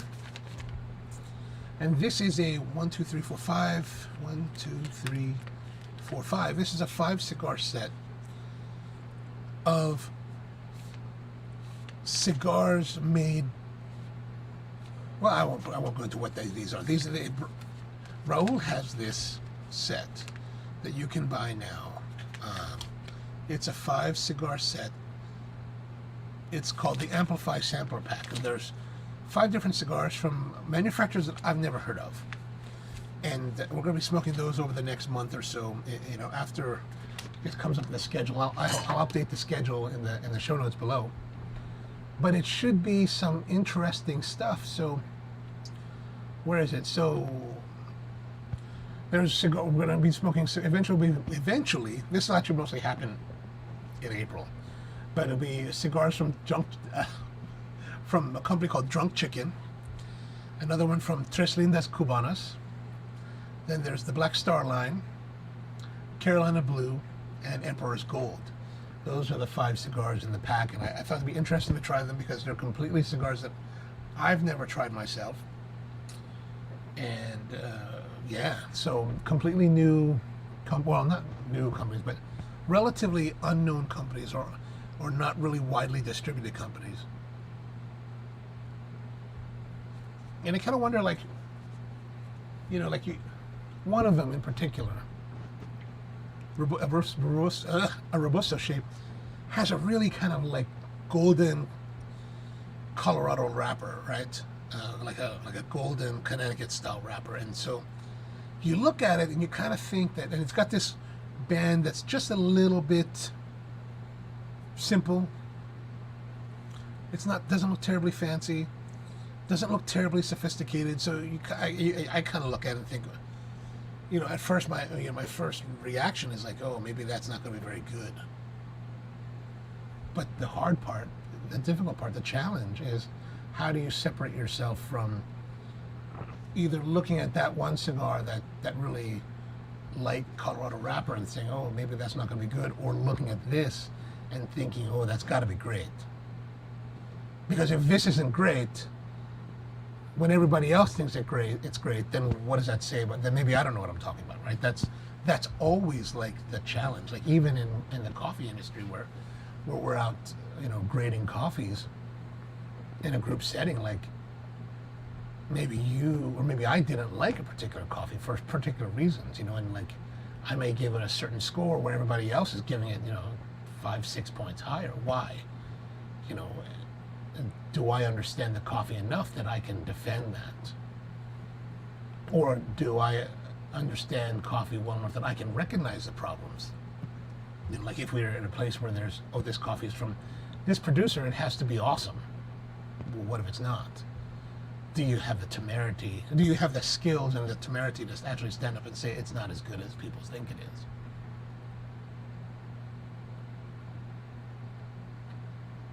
I think that's always the challenge in any kind of a tasting environment where you're tasting and evaluating a product. I was just watching this guy today, this guy named Alan. He does a YouTube channel called Sound Speeds, and what he is, he's actually he works professionally as a motion picture boom operator. So he carries the pole that has the microphones, and he's working on the film sets. And I've been following him for quite a while. He's really got a lot of insight because he's actual work. He does like what's that zombie TV show that everybody loves, Night of the Living Dead or whatever it's called. I don't really follow zombie shows, so I'm not really But it's the one that's been running for a long time, and it's really famous. Everybody knows it. But he works on shows like that. And he did this review that just came out today that was about this boom pole. And he did a real thorough review on it. And, you know, he really brought down the hammer on them. Like, there was a number of aspects of this product that were just not up to par. And he laid it out, you know. But he wasn't like bashing on them. He was like, hey, this is a problem, and this is why this is not suitable for use in a professional environment. And, you know, part of it's like, wow, that's pretty harsh, but that's really what you want to see in a review, that are people willing to stand up and say, hey, this is what I think is not up to scratch. Now, that's not to infer that this cigar is not up to scratch. I mean, it's a very nicely smoking, well-smoking cigar. It was a little bit tight. The draw was a little bit on the tighter side, which slowed you down, didn't allow you to pull a lot of copious smoke. The flavor has been interesting, though. It's been interesting. So Tony says, I had that Exclusivo from one of the first runs. I would have rated 91. It was so, all right. I mean, this is one of the things where, like, you know, obviously this is a newer cigar, newer production run. And, you know, one of the challenges I think a lot of cigar brand owners face is, no matter their relationship, they don't have control of production, right? So Steve Saka, for all that he is and all that he knows, he still has to go to the Cuencas and say, hey, I need you to make me this cigar. Like, we'll blend it, we'll figure all it out, but I need you to put it together for me. And then he goes home and they finish it, right? And they do the production, and he'll go back and forth and test it, and they'll send him samples and he'll test it. But he doesn't have his hands on the product at all times. You don't have full control over it. I mean, it's just like even myself in coffee. Like, we work with producers around the world, and I'll be there and I'll work with them, and like, we'll talk about what we want to do, how we want to achieve it. But at the end of the day, I come home. I'm not there on the farm working the coffee to make sure that that everything goes, you know, to total plan. You just have to rely upon your partners in order to get that done, and that's what he's doing here. So there's always going to be, and especially like, you know, where Tony had this one cigar in 2017. Now we're talking production 3, 4, 5 years later, 3 years later, 4 years later.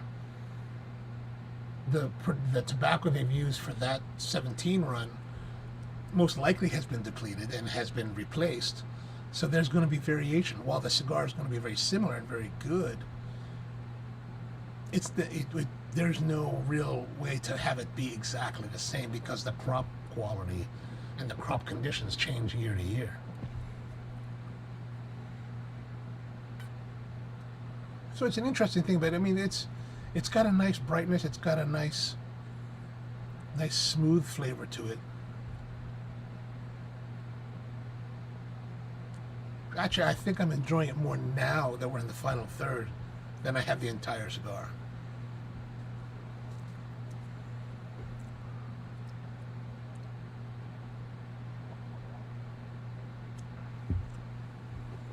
It does leave the way that it's smoking, it does leave my palate a bit on the dry side. Not quite to the level of like a tannic wine, like not that kind of dry, but almost. Just a little bit less than that. It doesn't have that coarse dryness, just a fine dryness.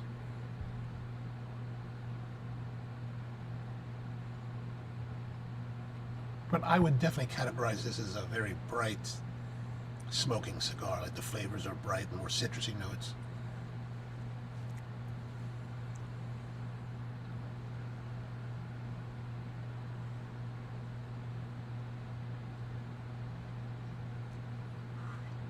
Oh, and also tomorrow, speaking of, besides watching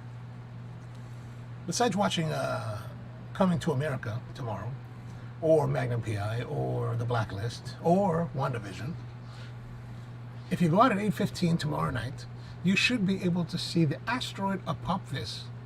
So the asteroid Apophis is about 1,300 feet long. and it's going to do a flyby of our planet. And you know, it's not going to be too close. It's going to be like 10 million miles away, so it's pretty far away.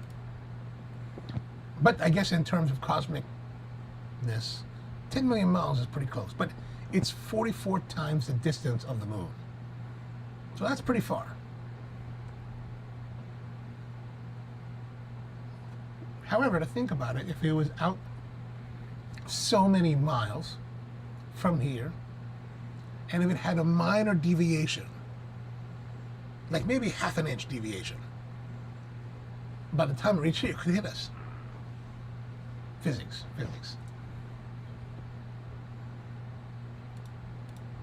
So Brian's asking, are you getting a creamsicle? No, I don't think I'm getting a creaminess. It's really more of the sickle, you know, like the orangey part, that orangey citrusiness, rather than a creaminess. Like I don't really have much creaminess at all on this cigar. Or at least that's not how my palate has interpreted the flavors of the cigar.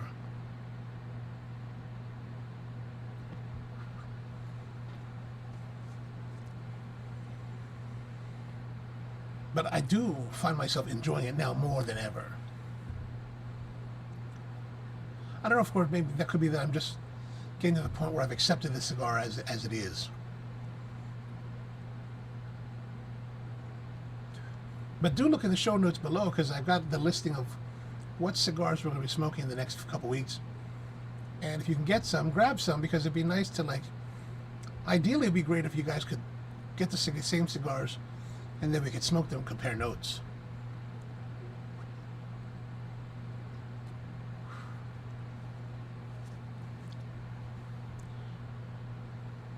And then we're also still going to bring on Michael King to come and talk about Aganorsa, maybe in the next couple weeks, next month or so. I just got to really hammer out the details with him and get the right date that he can be available. And I've already talked to Raul about putting together a smoking package that will include the cigar of the week, as well as the two little tasting cigars that you'll be able to taste the different Aganorsa tobaccos. I think it's really interesting. I was able to do that kind of tasting with Paul Palmer at the Aganorsa factory several years ago. It was really, I thought, a fascinating way to explore tobacco. So if you haven't tried it yet, do consider that. I mean, I will have Raul put together a package for us, and it'll be available, so you can just call him up and he'll take your payment on the phone. It'll probably be like somewhere around $10, $12, $15 at the most, and he'll send it out to you, so that, and I will do it enough time that you'll be able to order it, get it, and have it ready for before the actual show begins.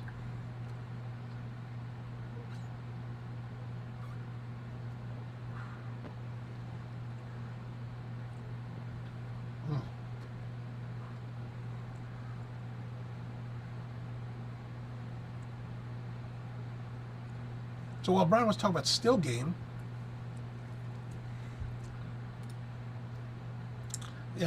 there's been, I've been following, I don't know if you guys follow a lot of shows. I've been following this new one called Resident Alien with a guy named Alan Tudyk. And Alan is this guy that played, if you happen to watch Firefly, the TV series many years ago, he played Wash.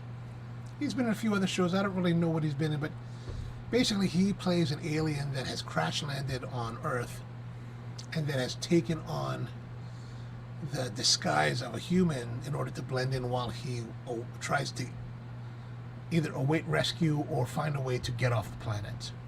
And it's just his interaction in this, like, mountainous Colorado town about 3 hours outside of Denver. And it's kind of interesting.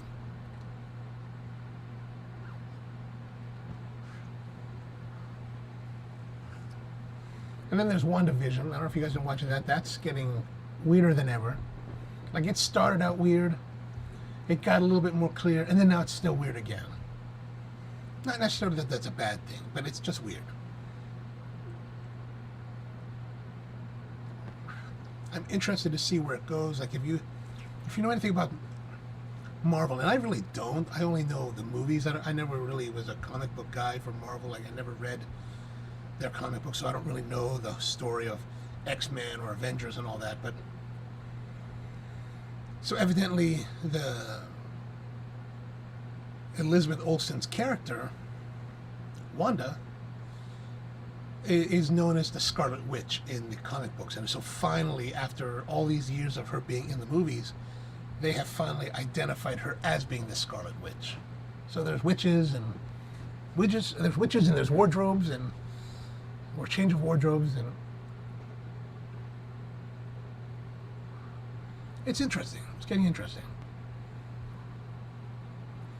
What else happened in the world? So there evidently Dr. Seuss, people are upset about Dr. Seuss. Something about Dr. Seuss wrote a bunch of books that had a lot of offensive language in it, and now the publisher has decided not to publish them, and so people are up in arms because I don't know why they're up in arms.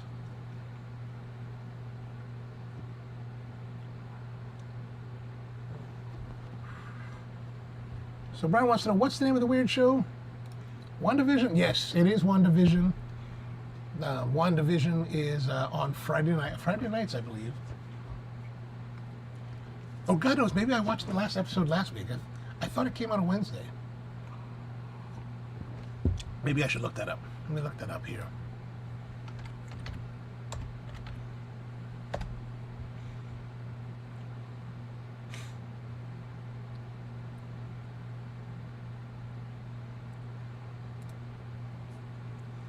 I wonder how many episodes there are. I didn't really look that up.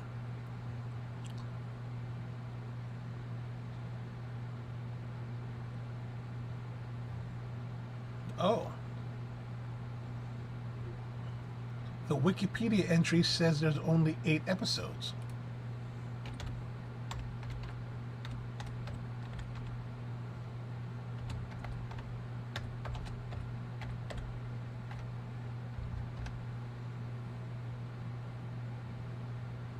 Oh, it's still going. There's going to be a 9th one tomorrow.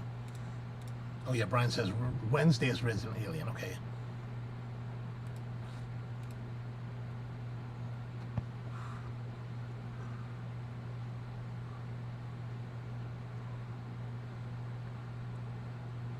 Oh, so this tomorrow, according to this article on goodhousekeeping.com, I'll flash it up here so you guys can see it.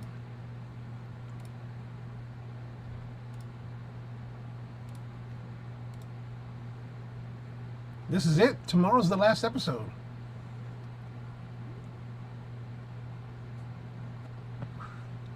There's a lot for them to wrap up in this in one more episode.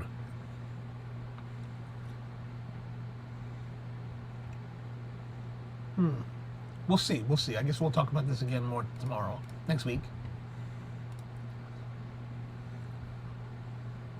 And then Buddy says, Pam just sold all of hers for about $5. The lady that bought hers sold them. Wow. Wait, what was it? What did I miss here? Yeah, exactly. Wow, $150.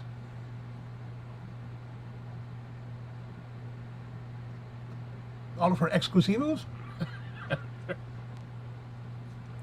That would be something.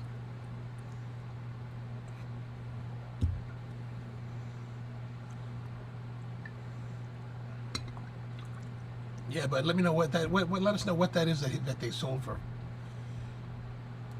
Oh, Seuss. Oh yeah. That's right. That's right. I was reading that a lot of them were pretty cheap, but then she sold all of. Oh yes.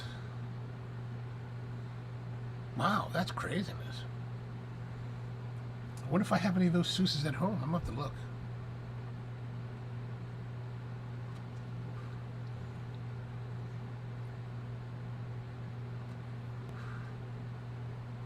I do have a book at home called Little Black Samba. It's a children's book. That's got to be offensive. I forgot the storyline, but basically it's the one where the little black boy has these tigers that are chasing him or something, and he gets the tigers to run in a circle, and basically the tigers dissolve into like butter and syrup, and he puts it on pancakes.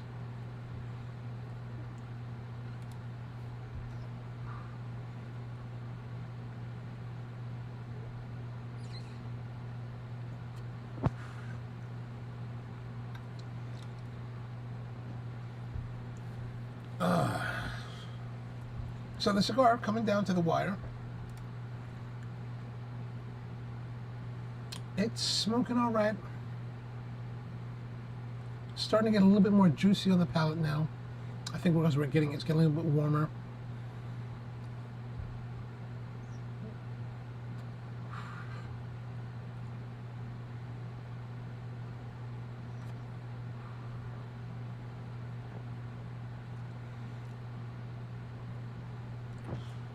Tap the rest of that out, coming in with that.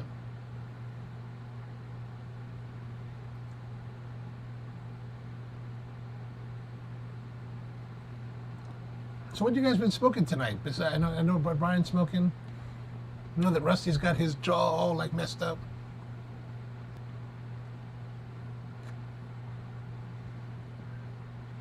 Definitely the Cigars heading out to the end with a lot of brightness. A lot more of acidity kind of acidic kind of notes.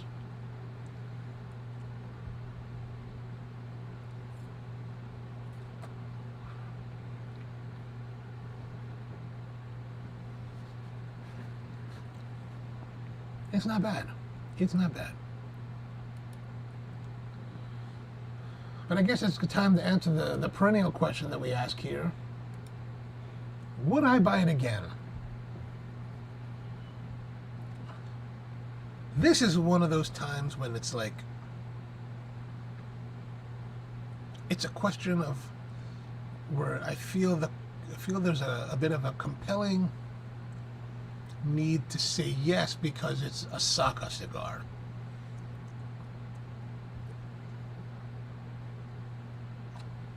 But I think my answer would be maybe. Maybe if it was something that I wanted to really try again. I mean, it's not. Does it thrill me as much as the Revenge? Oh, it's not working again. The Revenge? Not really. I mean, I can smoke the Revenge day in, day out. Actually, Skip Martin just sent me a picture. He sent me a text message the other day with a photo from the factory of all these Revenge boxes, maybe 150 of them stacked up. And I was like, I got to get more of those. And and that's the thing. It's like you can, for one price of this, I can get at least 2 of these. Depending on the sale that might be happening, I might be able to get 3 out of that. No. Even at $7, I can't get 3, but I can at least get 2.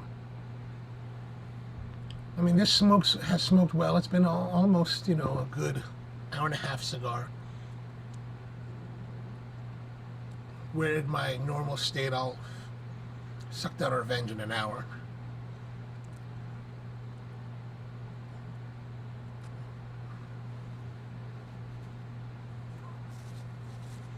But the Revenge, I can't get enough of. I can't get enough. And at the price point that these are coming out at, it's okay. It's okay. This price point, not okay. $19, not okay to smoke on a regular basis. Bud smoking is typical Ave Maria Reconquisto. Excellent. So if you guys ever have any questions about the Ave Maria line, that Cigar International Cigars, Cigars International puts out, you should call Bud because Bud knows all about the Ave Maria line. He is a resident Ave Maria expert. And then Rusty said, did you ever talk about that? No, I did not talk about the Mr. Potato Head controversy. Oh, it was, that's the one where they're saying that Mr. Potato Head is no longer Mr.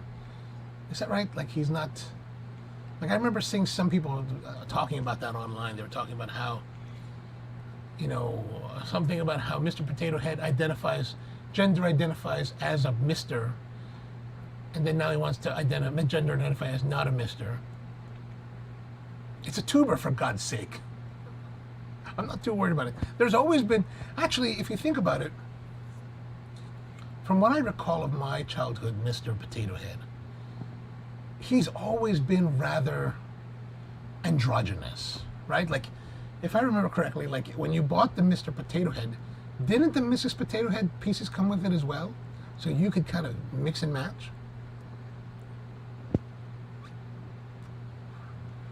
Like, I never thought too much about, like, I don't think people of my generation ever thought too much about making a Mrs. Potato Head. Like, I don't think that was ever a big factor. So why it's a, I don't even know what's going on with that. We should look it up. I'll look it up. Let's look at it. Mr. Potato Head. Mr. Potato Genvert. That should be it. Okay, the Associated Press says. Let's look it up. Let's share.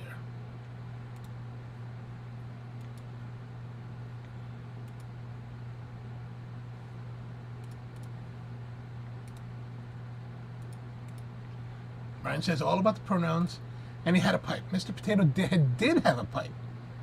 The question is, did Mr. Potato Head say poetry before he smoked his pipe?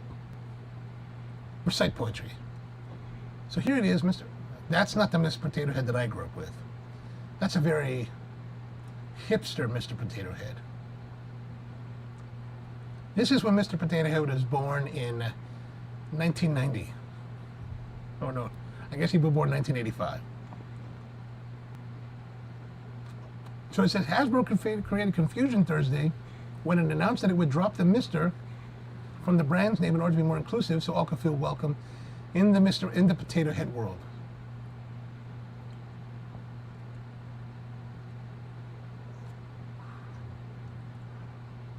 It said later clarified that while the brand is changing, Astor Potato Head characters will still evolve and be sold in stores. The Mr. and Mrs. names are less prominently displayed at the bottom of the box instead of the top.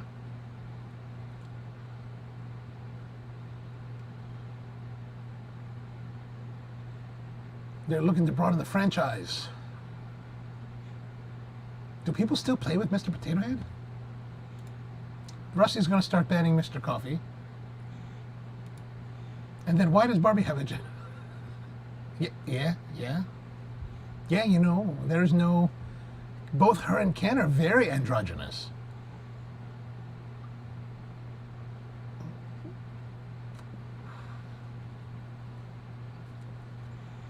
But I must say that if you did take Barbie, if you really want to mess with America, you take Barbie, right? American icon Barbie, and you make her transgendered. Or you make Ken transgendered. Man, people would lose their minds. Lose their minds. So here we are. We're still smoking.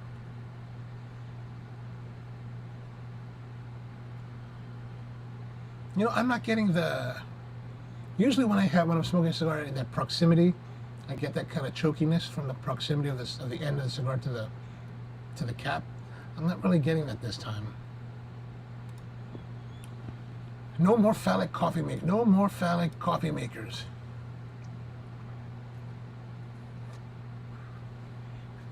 Are there phallic coffee makers?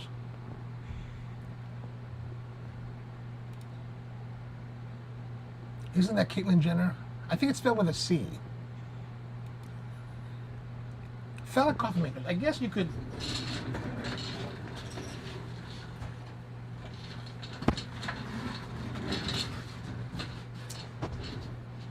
I guess the portafilter could be considered phallic.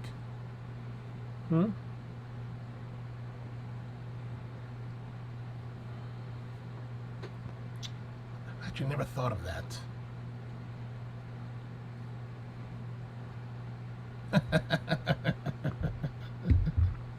I've got a lot of these right around. Transgender, you will have to change them all. Yeah, for Barbie, absolutely, absolutely, be perfect.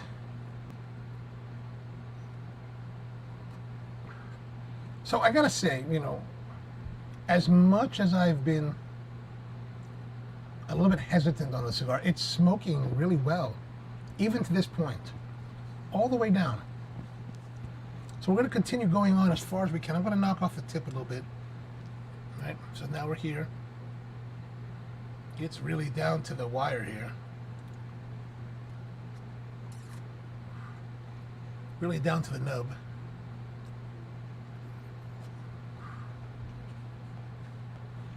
You know, I haven't seen tonight. I haven't seen any comments from Inting or George. If you guys are out there, let me know that you're still out there.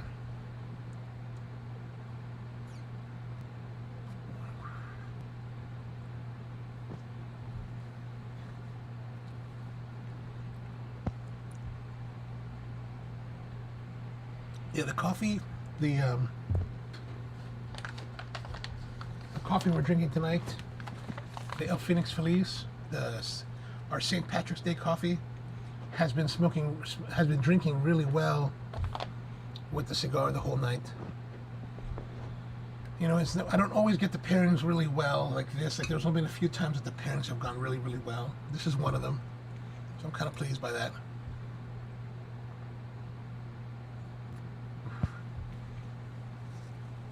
So Tony says, it looks like you got the $18, $19 worth. Yeah, I mean, I would say it's smoked well. It's smoked nicely the whole time. It's delivered good flavors. Nothing really bad to say about the cigar. Like, at first when we were starting, I was kind of worried that I was going to be disappointed in it. I don't think I would not say that. I would not describe myself as being disappointed. It's been an enjoyable smoke. Especially the last half. The last half has really been more interesting than the first half.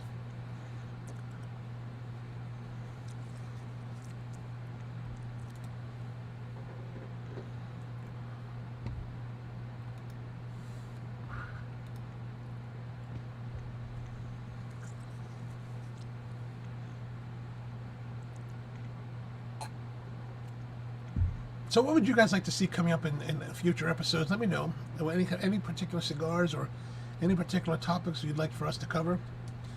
Put those in the comments below so that I can work on those. I do take a lot of what you guys say into account. Like, this cigar is something that I would probably have not chosen without your encouragement to try this one. So let me know what cigars you'd like to smoke in the future, and we'll definitely do that, or anything at all, really.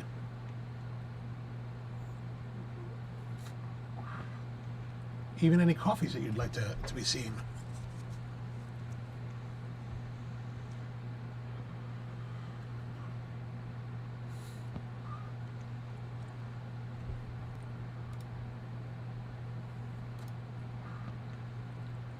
So the question is, if I get started with this, yes, absolutely. We will definitely do that for you. That will not be a problem. Be happy to do that, actually. Actually, it would actually force me to really choose the coffee earlier than normal. Normally, I don't. I haven't really chosen the coffees that early for the show. I already sent my suggestion. Excellent. Starbucks 8 o'clock. Okay, we can do that.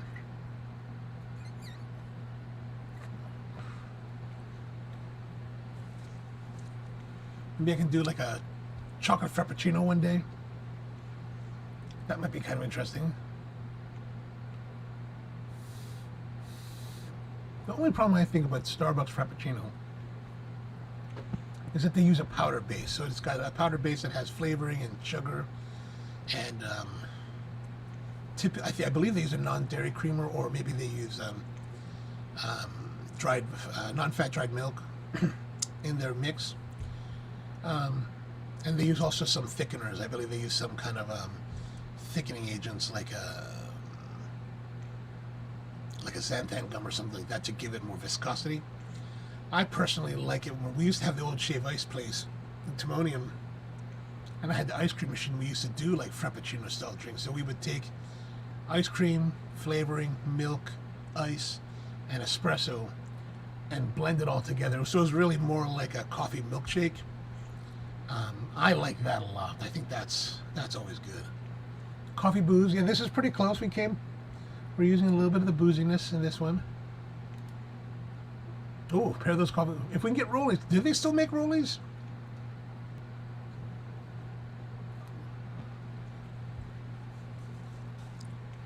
Again, Bud is our rollie expert. Bud was deep in the rollies for a few years.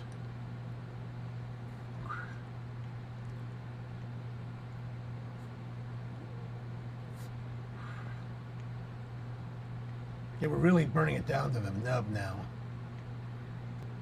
Like, it's starting to get warm on my fingers.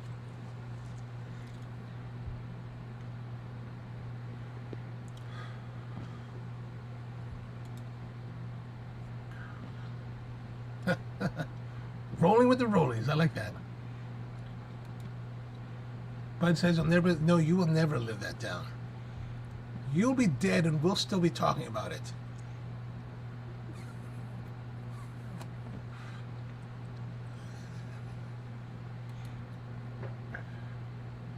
All right, I think it's starting to burn my fingers now. And now I'm starting to, like, not be able to inhale. One last. I want to get one last one. One last toke.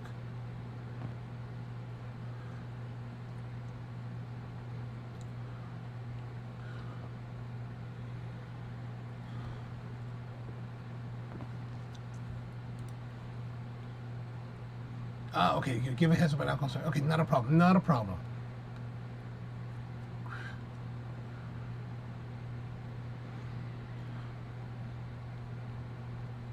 Okay, that's good. That's good. I can't smoke it any longer. We're gonna put it down in our official. I'll show the logo this way. In our official Romacraft ashtray. All right, that's good. That's good. So that's it. We've been here another almost 2 hours, and so coming up next week on March 11th is going to be the Illusione PCA 2020 Exclusivo cigar. I believe that's made by Aganorsa as well, from the mine of Dion at Illusione. And then the week after that, on the 18th, we're going to be moving on to the CAO Arcana Mortal Coil Toro. That's got this really funky band. Like, it looks crazy. Like, trying to read it is really kind of difficult. And Rusty wants cigarillos. Cigarillos? I think I do have some of the, actually, I've got these nice Cuban cigarillos that I usually smoke every once in a while. We'll bring that on one time and do a little tasting of that. And then the week after that, on March 25th, we're going to be doing the Punch Kung Pao Toro. That's got to be some kind of, like, racially offensive thing. Kung Pao. Kung Pao is in Kung, but Pao, not P-A-O, but P-O-W.